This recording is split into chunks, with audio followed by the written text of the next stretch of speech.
ನಮಸ್ತೆ friends, stocks ಇನ್ ಕನ್ನಡ 64 ಚಾನಲ್ಗೆ ನಿಮಗೆ ಸ್ವಾಗತ. ಇವತ್ತು IPO ಬಗ್ಗೆ ಮಾಹಿತಿ ತಿಳ್ಕೊಳ್ಳೋಣ. IPO ನೀವು ಅಪ್ಲೈ ಮಾಡಿ ಸಾಕಾಗಿದೆಯಾ? ಅಲಾಟ್ಮೆಂಟ್ ಸಿಗ್ತಾ ಇಲ್ವಾ? ಹಾಗಾದರೆ ಬನ್ನಿ, ಈ ವಿಡಿಯೋದಲ್ಲಿ IPOಗೆ ಸಂಬಂಧಪಟ್ಟಂಥ ಕೆಲವೊಂದು ಟ್ರಿಕ್ಸ್ ಹಾಗೂ ಕೆಲವೊಂದು ಇಂಪಾರ್ಟೆಂಟ್ ಪಾಯಿಂಟ್ಸ್ನ ನಿಮಗೆ ನಾನು ಹೇಳ್ಕೊಡ್ತೀನಿ. ಫಸ್ಟ್ IPO ಅಂದರೆ ಏನು ಅನ್ನೋದನ್ನು ಸ್ವಲ್ಪ ತಿಳ್ಕೊಳ್ಳೋಣ. IPO ಅಂದರೆ ಸಾರ್ವಜನಿಕ ಹೂಡಿಕೆದಾರರಿಂದ ಈಕ್ವಿಟಿ ಬಂಡವಾಳವನ್ನು ಸಂಗ್ರಹಿಸಲು ಖಾಸಗಿ ಮತ್ತು ಸರ್ಕಾರಿ ಕಂಪನಿಗಳು ತಮ್ಮ ಷೇರುಗಳನ್ನು ಸಾರ್ವಜನಿಕರಿಗೆ ಮಾರಾಟ ಮಾಡುವ ಒಂದು ಪ್ರಕ್ರಿಯೆ. ಅಂದರೆ ಆರಂಭಿಕ ಸಾರ್ವಜನಿಕ ಕೊಡುಗೆ. ಇದನ್ನೇ ನಾವು ಇಂಗ್ಲೀಷಲ್ಲಿ ಏನಂತ ಕರಿತೀವಿ? Initial public offering. IPOದಲ್ಲಿ ಎರಡು ಪ್ರಕಾರ ಇದೆ. ಒಂದು ಮೇನ್ ಬೋರ್ಡ್ IPO, ಇನ್ನೊಂದು SME IPO. ಈ SME IPO ಬಗ್ಗೆ ನಾನು ಇನ್ನೊಂದು ವಿಡಿಯೋ ಮಾಡಿ ಹಾಕ್ತೀನಿ. ಈಗ ಇದನ್ನು ಎಕ್ಸ್ಪ್ಲೇನ್ ಮಾಡ್ತಾ ಹೋದರೆ ವಿಡಿಯೋ ದೊಡ್ಡದಾಗುತ್ತೆ. ಇನ್ನು ಮೇನ್ ಬೋರ್ಡ್ IPOಗೆ ಬರೋಣ. ಮೇನ್ ಬೋರ್ಡ್ IPOದಲ್ಲಿ ಇದರಲ್ಲಿ 3 ಕ್ಯಾಟಗರಿ ಇದೆ. ಒಂದು ರಿಟೇಲ್, ನೆಕ್ಸ್ಟ್ ಬಂದು ಸ್ಮಾಲ್ HNI, ಇನ್ನೊಂದು ಬಿಗ್ HNI. ರಿಟೇಲ್ ಕ್ಯಾಟಗರಿಯಲ್ಲಿ ನಿಮಗೆ ಒಂದು ಲಾಟ್ ಸ್ಟಾರ್ಟ್ ಆಗೋದು ಮಿನಿಮಮ್ 15,000ದಿಂದ 2 ಲಕ್ಷ ರೂಪಾಯಿವರೆಗೂ ಇರುತ್ತೆ. ಕೆಲವೊಂದು ಸರಿ ಈ 15,000 ರೂಪಾಯಿ ಪ್ರೈಸ್ ವೇರಿಯೇಷನ್ ಆಗ್ಬೋದು. ನಿಮಗೆ 12,500, 13,000, 14,000 ಈ ರೀತಿಯಲ್ಲಿ ಆಗುತ್ತೆ. ಆದರೆ ಹೆಚ್ಚು ಕಡಿಮೆ 15,000ರಿಂದ 2 ಲಕ್ಷದವರೆಗೂ ನಿಮಗೆ ರಿಟೇಲ್ ಕ್ಯಾಟಗರಿಯಲ್ಲಿ ನೀವು ಅಪ್ಲೈ ಮಾಡ್ಬೋದು. ಇನ್ನು ಸ್ಮಾಲ್ HNIಗೆ ಬಂದರೆ ಮಿನಿಮಮ್ ಒಂದು ಲಾಟ್ ತೊಗೋಬೇಕು ಅಂದರೆ ನೀವು 2 ಲಕ್ಷದಿಂದ ನೀವು ಬಂಡವಾಳವನ್ನು ಹಾಕಬೇಕಾಗುತ್ತೆ. ಅದೇ ಬಿಗ್ HNIಗೆ ಹೋದರೆ ಒಂದು ಲಾಟ್ ತೊಗೋಬೇಕಂದ್ರೆ 10 ಲಕ್ಷ ಅಮೌಂಟ್ ಬೇಕಾಗುತ್ತೆ. ಇದಿಷ್ಟು ಬಂದು ಒಂದು IPOದ ಕ್ಯಾಟಗರಿಗಳು. 3 ಕ್ಯಾಟಗರಿ ಇದೆ. ನಾನು ನಿಮಗೇನು ಕೆಲವೊಂದು ಟ್ರಿಕ್ಸನ್ನು ಹೇಳ್ಕೊಡ್ಬೇಕು ಅಂತ ಇದ್ದೀನಲ್ಲ, ಇದೇ ಟ್ರಿಕ್ಸನ್ನು ಬಳಸಿ ಒಂದೆರಡು IPOದಲ್ಲಿ ಅಲಾಟ್ಮೆಂಟನ್ನು ಗಿಟ್ಟಿಸ್ಕೊಂಡಿದ್ದೀನಿ. ಅದು ಯಾವುದು ಅಂತ ನೋಡ್ತಾ ಹೋಗೋಣ. ಒಂದನೇದು ಬಂದು ಬಜಾಜ್ ಹೌಸಿಂಗ್ ಫೈನಾನ್ಸ್ IPO, ಇನ್ನೊಂದು ಬಂದು ವಾರಿ ಎನರ್ಜಿ IPO. ಈ ಎರಡು IPOದಲ್ಲಿ ನಾನು ಅಲಾಟ್ಮೆಂಟನ್ನು ಗಿಟ್ಟಿಸ್ಕೊಂಡಿದ್ದೆ. ಅದನ್ನು ನಿಮಗೆ ವಿತ್ ಪ್ರೂಫ್ ತೋರಿಸ್ತೀನಿ. ಒಂದು ಸೆಕೆಂಡ್, ಇಲ್ಲಿ ಬೆಳಕು ಬರ್ತದೆ. ಓಕೆ, ಇಲ್ಲಿ ನೋಡಿ, ಬಜಾಜ್ ಹೌಸಿಂಗ್ ಫೈನಾನ್ಸಲ್ಲಿ ಅವತ್ತಿನದಕ್ಕೆ ಒಂದು ಲಾಟ್ಗೆ 214 ಶೇರ್ಸ್ಗಳು ನನಗೆ ಸಿಕ್ಕಿದೆ.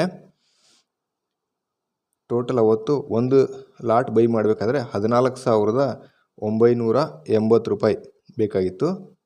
ನನಗೆ ಆ IPOದಿಂದ ಅಂತ ಬಂದಂತಹ ಲಾಭ 19,940 ರೂಪಾಯಿ. ಇದೇ ರೀತಿ ವಾರಿಯಲ್ಲೂ ಕೂಡ ನನಗೆ ಪ್ರಾಫಿಟ್ ಬಂದಿದೆ. ವಾರಿ ಎನರ್ಜಿಯಲ್ಲಿ 9 ಕ್ವಾಂಟಿಟಿ ಒಂದು ಲಾಟ್ ಇತ್ತು. ಬೈ ಪ್ರೈಸ್ ಬಂದ್ಬಿಟ್ಟು ಅಲ್ಲೇನಾಯಿತು, 13,527 ರೂಪಾಯಿ ಸೇಲ್ ಆಗಿದ್ದು ನಾನು 21,070 ರೂಪಾಯಿಗೆ ಸೇಲ್ ಮಾಡಿದೆ. ನನಗೆ ಟೋಟಲ್ ಪ್ರಾಫಿಟ್ ಬಂದ್ಬಿಟ್ಟು 7,543 ರೂಪಾಯಿ ನನಗೆ ಪ್ರಾಫಿಟ್ಟು ಸಿಕ್ಕಿದೆ. ನೀವು ನೋಡ್ಬೋದು. ಓಕೆ, ಇನ್ನು ಮೇನ್ ಇಂಪಾರ್ಟೆಂಟ್ ಮ್ಯಾಟ್ರಿಗೆ ಬಂದ್ಬಿಡೋಣ. ಈಗ ಸಬ್ಜೆಕ್ಟ್ ಬಗ್ಗೆ ಮಾತಾಡ್ತಾ ಹೋಗೋಣ. How to increase allotment chances in IPO. ತುಂಬ ಜನಕ್ಕೆ ಸಿಗ್ತಾ ಇರಲ್ಲ, ತಪ್ಪಾಗಿ ಅಪ್ಲೈ ಮಾಡ್ತೀರಾ. ಆದರೆ ಈ ವಿಡಿಯೋ ನೋಡಿದ ಮೇಲೆ ನಿಮ್ಮ ಕೆಲವೊಂದು ತಪ್ಪುಗಳನ್ನೆಲ್ಲ ಸರಿಪಡಿಸ್ಕೋತೀರಾ ಅಂತ ಅಂದ್ಕೊಂಡಿದ್ದೀನಿ. ಒಂದನೇದಾಗಿ, apply single lot in any category. ನಾನು ನಿಮಗೆ IPOದಲ್ಲಿ 3 ಕ್ಯಾಟಗರಿ ಇದೆ ಅಂತ ತೋರಿಸಿದ್ದೆ. ಅದನ್ನ ನಿಮ್ಗೆ ಇನ್ನೂ ಸರಿ ತೋರಿಸ್ತೀನಿ.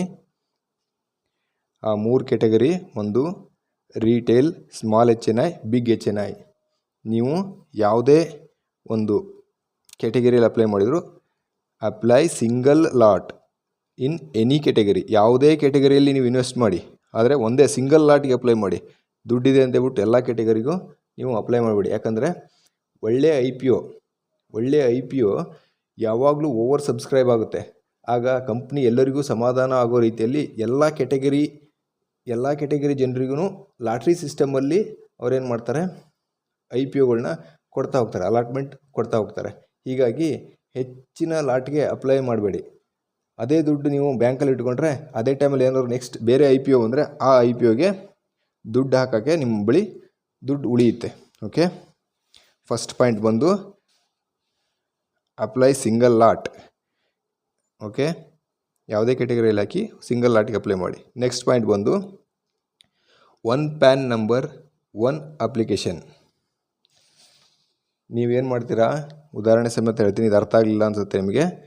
ಈಗ ನನ್ನ ಹತ್ರ 2-3 ಡಿಮ್ಯಾಟ್ ಅಕೌಂಟ್ ಇದೆ ಅಂತ ತಿಳ್ಕೊಳ್ಳಿ. ನಾನು 2-3 ಡಿಮ್ಯಾಟ್ ಅಕೌಂಟಲ್ಲಿ ಇದೆ ಅಂತ ಹೇಳ್ಬಿಟ್ಟು ಒಳ್ಳೆ IPO ಬಂದಿದೆ ಅಂತ ಹೇಳ್ಬಿಟ್ಟು 2-3 ಡಿಮ್ಯಾಟ್ ಅಕೌಂಟಿಂದ ನಾನು ಏನಾದ್ರು IPOಗೆ ಅಪ್ಲೈ ಮಾಡಿದೆ ಅಂದರೆ ಆ IPO ಅಪ್ಲೈ ಮಾಡಿರ್ತಕ್ಕಂಥ ಒಂದು ಅಪ್ಲಿಕೇಶನ್ ರಿಜೆಕ್ಟ್ ಆಗುತ್ತೆ. ಯಾಕಪ್ಪ ಅಂದರೆ ಎಲ್ಲ ಡಿಮ್ಯಾಟ್ ಅಕೌಂಟಿಗೂ ಒಂದೇ ಪ್ಯಾನ್ ನಂಬರ್ ಲಿಂಕ್ ಆಗಿರುತ್ತೆ. ಹೀಗಾಗಿ 100% ನನ್ನ ಅಪ್ಲಿಕೇಶನ್ ರಿಜೆಕ್ಟ್ ಆಗುತ್ತೆ. ಅರ್ಥ ಆಯ್ತಾ? ನೆಕ್ಸ್ಟ್ ಪಾಯಿಂಟ್ ನಂಬರ್ 3 ಬಂದ್ಬಿಟ್ಟು UPIನ ಅವಾಯ್ಡ್ ಮಾಡಿ. ಏನಪ್ಪ UPI ಅವಾಯ್ಡ್ ಮಾಡು ಅಂತೀಯ? ನಮ್ಮ ಹತ್ರ ಇರೋದೇ UPI. ನಾವೆಲ್ಲ ಡಿಸ್ಕೌಂಟ್ ಬ್ರೋಕರಲ್ಲಿ ನಾವು ಡಿಮ್ಯಾಟ್ ಅಕೌಂಟನ್ನು ತಗೊಂಡು ಕೂತ್ಕೊಂಡಿದ್ದೀವಿ. ಈಗ UPIನೇ ಅವಾಯ್ಡ್ ಮಾಡಿದರೆ ಮುಂದೆ IPOಗೆ ಅಪ್ಲೈ ಮಾಡೋದು ಯಾವ ರೀತಿ ಅಂತೀರಾ? ಅದನ್ನು ನಾನು ಈ ವಿಡಿಯೋದಲ್ಲಿ ತಿಳಿಸ್ತಾ ಹೋಗ್ತೀನಿ. ಆದರೆ ಆದಷ್ಟು ನೀವು UPIಯಿಂದ ಅಪ್ಲಿಕೇಶನನ್ನು ಯಾವಾಗ ಫಿಲ್ ಮಾಡ್ತೀರಾ ಅದು ಬಹಳಷ್ಟು ರಿಜೆಕ್ಟ್ ಆಗೋ ಚಾನ್ಸಸ್ ಇರುತ್ತೆ. ಅದರಿಂದ UPIನ ಅವಾಯ್ಡ್ ಮಾಡಿ. ಹಾಗಾದರೆ ಏನು ಮಾಡಬೇಕು ನೀವು? ಆಸ್ಬಾದಿಂದ ನೀವೇನು ಮಾಡಬೇಕು? ಅಪ್ಲೈ ಮಾಡಬೇಕು. ಇಲ್ಲಿ ಆಸ್ಬಾ ಅನ್ನೋ ಮೆಥಡನ್ನು ಯೂಸ್ ಮಾಡಿ. UPI ಅನ್ನೋ ಮೆಥಡನ್ನು ಸ್ವಲ್ಪ ಅವಾಯ್ಡ್ ಮಾಡಿ. ಇದನ್ನು ಆಸ್ಬಾ ಯೂಸ್ ಮಾಡಿ. ಆಸ್ಬಾನ ಯಾರು ಕೊಡ್ತಾರೆ? ಫುಲ್ ಸರ್ವಿಸ್ ಬ್ರೋಕರ್ಗಳು ಈ ಆಸ್ಬಾ ಫೆಸಿಲಿಟಿನ ಕೊಡ್ತಾರೆ. ಆದರೆ ಈ ಫುಲ್ ಸರ್ವಿಸ್ ಬ್ರೋಕರ್ಸ್ ಚಾರ್ಜಸ್ ಕೂಡ ತುಂಬಾ ಕಾಸ್ಟ್ಲಿ ಇರುತ್ತೆ. ನಿಮ್ಮ ಹತ್ರ ಫುಲ್ ಸರ್ವಿಸ್ ಬ್ರೋಕರ್ ಹತ್ರ ನಿಮ್ಮದು ಡಿಮ್ಯಾಟ್ ಅಕೌಂಟ್ ಇದೆ ಅಂದರೆ ನೀವು ತಲೆ ಕೆಡಿಸ್ಕೋಬೇಡಿ, ಅದರಲ್ಲಿ ನಿಮಗೆ ಆಸ್ಪಾ ಫೆಸಿಲಿಟಿ ಸಿಗುತ್ತೆ. ಓಕೆ, ಹಾಗೆ point number 5 mobile banking app. ಯಾರ್ಯಾರು ಈಗ ನಾನು ಹೇಳ್ತಾ ಹೋದ್ನಲ್ಲ, UPI ಇದೆ, ಡಿಸ್ಕೌಂಟ್ ಬ್ರೋಕರಲ್ಲಿ ನಾವು ಡಿಮ್ಯಾಟ್ ಅಕೌಂಟ್ ಇದೆ ಅಂತ ಹೇಳ್ತಿರಲ್ಲ, ಇವರಿಗೆ ಈ ಮೆಥಡನ್ನು ಫಾಲೋ ಮಾಡಿ. ಯಾವುದು? Mobile banking app. ಆಲ್ಮೋಸ್ಟ್ ಎಲ್ಲ ಬ್ಯಾಂಕ್ಗಳು ಈಗೇನು ಮಾಡ್ತಾ ಇದ್ದಾವೆ, ಮೊಬೈಲ್ ಬ್ಯಾಂಕಿಂಗ್ ಆ್ಯಪ್ ಥ್ರೂ ನೀವು IPOಗೆ ಅಪ್ಲೈ ಮಾಡಲಿಕ್ಕೆ ಒಂದು ಅವಕಾಶವನ್ನು ಕಲ್ಪಿಸ್ಕೊಡ್ತಾ ಇದ್ದಾವೆ.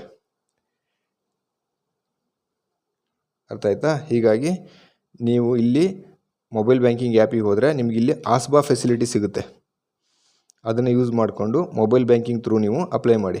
ಯಾವಾಗ ಒಂದು ವೇಳೆ ನಿಮಗೇನಾದ್ರು IPO ಅಲಾಟ್ಮೆಂಟ್ ಆಯಿತು ಅಂದರೆ ಅದು ನಿಮ್ಮ ಯಾವ ಈ ಡಿಮ್ಯಾಟಿಗೆ ನೀವು ಲಿಂಕ್ ಮಾಡಿರ್ತೀರಲ್ಲ ಆ ಡಿಮ್ಯಾಟ್ ಅಕೌಂಟಿಗೆ ಆ ಶೇರ್ಸು ಬರುತ್ತೆ. ಓಕೆ, ಆದರೆ ಫಸ್ಟ್ ಒಂದು ನೀವು ತಿಳ್ಕೊಬೇಕಾಗಿರೋದು, ನೀವು ಯಾವ ಮೊಬೈಲ್ ಬ್ಯಾಂಕನ್ನು ಯೂಸ್ ಮಾಡಬೇಕು ಅಂದರೆ ನೀವು ಡಿಮ್ಯಾಟ್ ಅಕೌಂಟನ್ನು ಅದಕ್ಕೆ ಲಿಂಕ್ ಮಾಡಿರ್ತೀರಲ್ಲ ಅದನ್ನೇ ಯೂಸ್ ಮಾಡಬೇಕು. ಯಾವುದೋ ಬ್ಯಾಂಕಲ್ಲಿ ಹೋಗಿ ಮಾಡಿದರೆ ಅದಕ್ಕೆ ಲಿಂಕ್ ಆಗಿರಲ್ಲ. ಮೊಬೈಲ್ ಬ್ಯಾಂಕಿಂಗ್ ಆ್ಯಪು ನಿಮ್ಮ ಡಿಮ್ಯಾಟ್ಗೆ ಲಿಂಕ್ ಇರಬೇಕು. ಫಸ್ಟ್ ಈ ಪಾಯಿಂಟನ್ನು ತಿಳ್ಕೊಳ್ಳಿ. ಓಕೆ, ಪಾಯಿಂಟ್ ನಂಬರ್ 6ಗೆ ಬರೋಣ. Open the demat account in all family members name.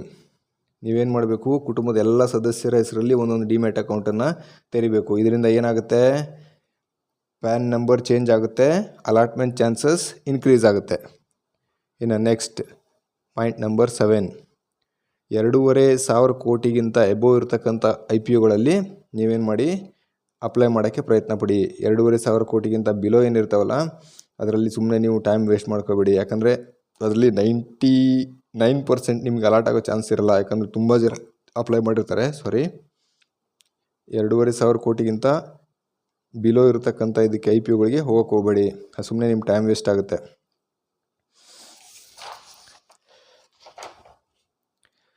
ಇನ್ನು 10,000 ಕೋಟಿ ಎಬೋವ್ ಇರ್ತಕ್ಕಂಥ 10,000 ಕೋಟಿ ಇರ್ತಕ್ಕಂಥ ಯಾವುದೇ ಒಂದು IPO ಬಂದರೆ ಅದನ್ನ ದಯವಿಟ್ಟು ಮಿಸ್ ಮಾಡ್ಕೋಬೇಡಿ.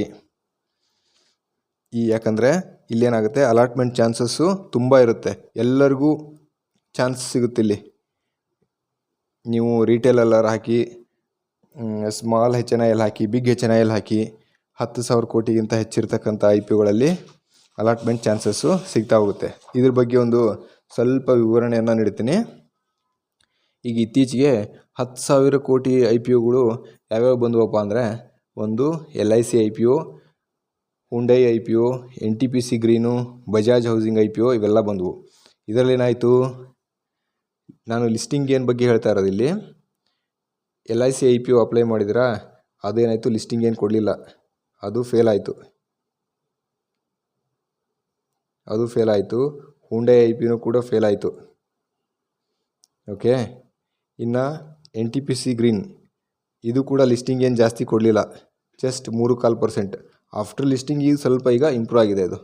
ಓಕೆ, ಆದರೆ ಬಜಾಜ್ ಹೌಸಿಂಗ್ ಫೈನಾನ್ಸ್ IPO ಏನಿದೆಯಲ್ಲ, ಇದು ಇಶ್ಯೂ ಪ್ರೈಸ್ಗಿಂತನೂ 2.14 ಟೈಮ್ ಪ್ರೀಮಿಯಮ್ನಲ್ಲಿ ಲಿಸ್ಟ್ ಆಗುತ್ತೆ.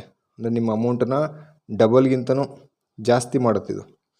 ಈ IPOದಲ್ಲಿ ನನ್ನ ಇನ್ವೆಸ್ಟ್ಮೆಂಟ್ ಇತ್ತು. NTPC ಹಂಗೆ ನೋಡಿದ್ರು ಇದು ಕೂಡ ಲಿಸ್ಟಿಂಗ್ ಏನು ಹೋದರೆ ಇದು ಕೂಡ ಫೇಲೇ ಇದು. ಯಾಕಂದರೆ ಜಸ್ಟ್ 3.25% ಲಿಸ್ಟಿಂಗ್ ಏನಂದರೆ ಅದೇನು ದೊಡ್ಡದಲ್ಲ. ಮಾರ್ಕೆಟ್ ಏನಾದ್ರು ಕ್ರ್ಯಾಶ್ ಆಗಿದ್ದರೆ ಅವತ್ತು ನೆಗೆಟಿವಲ್ಲಿ ಲಿಸ್ಟ್ ಆಗೋದು NTPC ಗ್ರೀನ್. ಓಕೆ, ಇನ್ನು ನೀವು 8 ಪಾಯಿಂಟ್ಗಳನ್ನ ತಿಳ್ಕೊಂಡಿದ್ದೀರಾ. ಇನ್ನು 9ನೇ ಪಾಯಿಂಟ್ ಬಂದ್ಬಿಟ್ಟು GMP ಬಂದ್ಬಿಟ್ಟು 25%ಗಿಂತ 30% ಎಬೋ ಇರಬೇಕು. ಯಾಕಪ್ಪ GMP ಎಬೋ ಇರಬೇಕು ಅಂದರೆ, ಇನ್ ಕೇಸ್ ಮಾರ್ಕೆಟ್ ಏನಾದರೂ ಕ್ರ್ಯಾಶ್ ಆಯಿತು ಅಂದರೆ ಇಲ್ಲಿ GMP ಡೌನ್ ಆಗುತ್ತೆ. GMP means grey market premium. ನೀವೊಂದು ವೇಳೆ ಒಳ್ಳೆ ನಾನು ಸ್ಟಾಕ್ಸನ್ನು ನೋಡಿದ್ದೀನಪ್ಪ, ನನಗೆ GMP ಬೇಕಾಗಿಲ್ಲ, ನನಗೆ ಲಿಸ್ಟಿಂಗ್ ಏನು ಬೇಕಾಗಿಲ್ಲ, ನಾನು ಈ ಸ್ಟಾಕ್ಸ್ ಬೇಕೇ ಬೇಕು ಅನ್ನೋದಾದರೆ ನೀವು ಅದನ್ನೇನು ನೋಡೋಕೆ ಹೋಗಬೇಡಿ. ನೀವು IPOದಲ್ಲಿ ನೀವು ನಿಮ್ಮ ಅಪ್ಲಿಕೇಶನನ್ನು ಹಾಕಿ. ಓಕೆ, ಲಿಸ್ಟಿಂಗ್ ಏನು ಬೇಕು ಅನ್ನೋರು ಈ ಎಲ್ಲ ಪಾಯಿಂಟ್ಸ್ಗಳನ್ನು ನೋಡಬೇಕಾಗುತ್ತೆ. ಇನ್ನು IPO ಅಪ್ಲೈ ಮಾಡ್ತಕ್ಕಂಥ ಟೈಮಿಂಗ್, ಕೆಲವೊಬ್ಬರು ಇದು ಯಾವುದಾದ್ರು ಟೈಮಿಂಗು ಇದೆ ಅಂತ ಕೇಳ್ತಾರೆ. ಆದರೆ ಇದು ಫಸ್ಟ್ ಡೇನಾ ಲಾಸ್ಟ್ ಡೇನಾ ಏನು ಅಂತ ಕೇಳ್ತಾ ಹೋಗ್ತಾರೆ. ಆದಷ್ಟು ಫಸ್ಟ್ ಡೇನ ನೀವು ಪ್ರಿಫರ್ ಮಾಡಿ. ಯಾಕಂದರೆ ಇಲ್ಲೇನಾಗುತ್ತೆ, ನೀವು ಲಾಸ್ಟ್ ಡೇಯಲ್ಲಿ ಏನಾದ್ರು ಅಪ್ಲಿಕೇಶನನ್ನು ನೀವು ಹಾಕ್ತೀನಿ ಅಂತ ಹೋಗ್ಬೋದು. ಆ ಟೈಮಲ್ಲಿ ನೀವೆಲ್ಲರೂ ಹೊರಗಡೆ ಹೋಗ್ಬೋದು, ಅಥವಾ ನಿಮ್ಮ ಮೊಬೈಲ್ ಬ್ಯಾಂಕಿಂಗ್ ಆ್ಯಪಲ್ಲಿ, ನೆಟ್ ಬ್ಯಾಂಕಿಂಗ್ ಆ್ಯಪಲ್ಲಿ ಏನಾದರೂ ತೊಂದರೆ ಆಗ್ಬೋದು. ಏನಾದರೂ ನಿಮಗೆ ಟೆಕ್ನಿಕಲ್ ಪ್ರಾಬ್ಲಮ್ಸ್ ಬಂದರೆ ನೀವು ಆವಾಗ ತೊಂದರೆ ಸಿಗಾಕೊಳ್ತೀರ. ಇನ್ನು ಲಾಸ್ಟ್ ಪಾಯಿಂಟ್ ಬಂದ್ಬಿಟ್ಟು ಕಟ್ ಆಫ್ ಪ್ರೈಸಲ್ಲಿ ನೀವು IPOಗೆ ಅಪ್ಲೈ ಮಾಡಿ. ಕಟ್ ಆಫ್ ಪ್ರೈಸನ್ನು ಯೂಸ್ ಮಾಡಿ. ಏನಪ್ಪ ಇದು ಕಟ್ ಆಫ್ ಪ್ರೈಸ್ ಅಂದರೆ, ನೀವು ಸಿಂಪಲಾಗಿ ಹೇಳ್ತೀನಿ, ಒಂದು ಕಂಪ್ನಿ ₹100, ₹110 ಈ ಎರಡು ಒಂದು ಪ್ರೈಸ್ ಇದರಲ್ಲಿ ಶೇರ್ಸನ್ನು ತೊಗೊಂಬಂದಿದೆ ಅಂತ ಇಟ್ಕೊಳ್ಳಿ. 110 ನಿಮ್ಮದು ಒಂದು ಕಟ್ ಆಫ್ ಪ್ರೈಸ್ ಆಗುತ್ತೆ. ಕಟ್ ಆಫ್ ಪ್ರೈಸ್ ಅಂದರೆ IPOನ ಫೈನಲ್ ಪ್ರೈಸನ್ನು ಇದು ತೋರಿಸುತ್ತೆ. ಕಟ್ ಆಫ್ ಪ್ರೈಸ್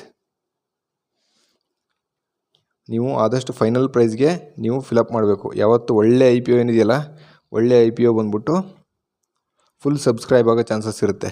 ದುಡ್ಡು ಉಳಿಸೋಣ ಅಂತ ಹೇಳ್ಬಿಟ್ಟು ನೀವೇನಾದ್ರು ಕಡಿಮೆ ಅಮೌಂಟಿನ ಇದಕ್ಕೆ ಕ್ಲಿಕ್ ಮಾಡಿದರೆ ನಿಮಗೆ ಖಂಡಿತ IPOದಲ್ಲಿ ಅಲಾಟ್ಮೆಂಟು ಸಿಗಲ್ಲ.